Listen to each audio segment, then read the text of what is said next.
This lecture focuses on event accessibility, including an overview of the Americans with Disabilities Act and numerous ways in which to make events more inclusive and accessible.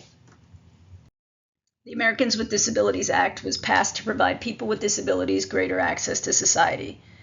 Title III bans discrimination in public accommodations. Public accommodations are things like private sport venues, fitness facilities, and pools. In addition, the court has considered websites public accommodations since we rely so heavily on websites to communicate information.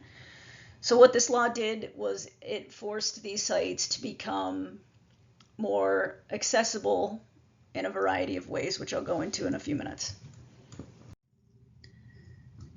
In terms of facility design, stadiums need to provide a specific percentage of seating for people with disabilities. These seats need to allow the person with the disability to clearly see the game or event, so you can't just stick them behind a pole or behind a railing.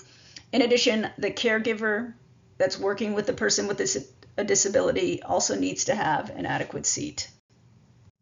In order for facilities to be compliant with Title III, here are some examples. They need ramps, elevators to allow access for people with wheelchairs or walkers or so on, or canes. They need to provide enough ticketing access to ADA seating on their websites, need enough ADA parking spaces based on the percentage and size of the facility. They need to allow service animals into events. Unless it would be unsafe, then they don't have to. In addition, facilities need to provide accommodations for hearing impaired individuals. These are some additional ways to create more accessible events. The first is to start working with people with disabilities when planning your event. They might have the lived experience to know or be able to spot something that a person without a disability could miss.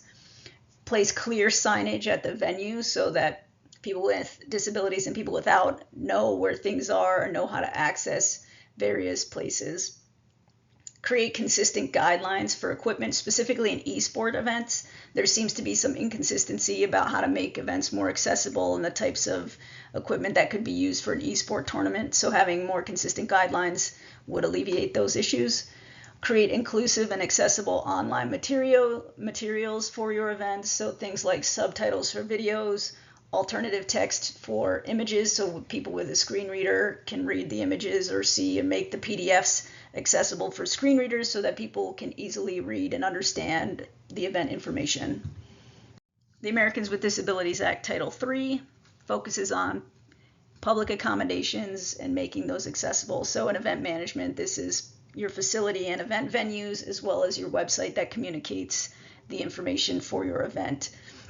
Event programming should also be accessible, so figuring out ways to be inclusive and trying to make it so that people with disabilities can participate in your event is what's desired. In addition, make the event information and the website accessible and inclusive so that people can figure out what's happening at the event, they know where to go, they know what's expected, and so on.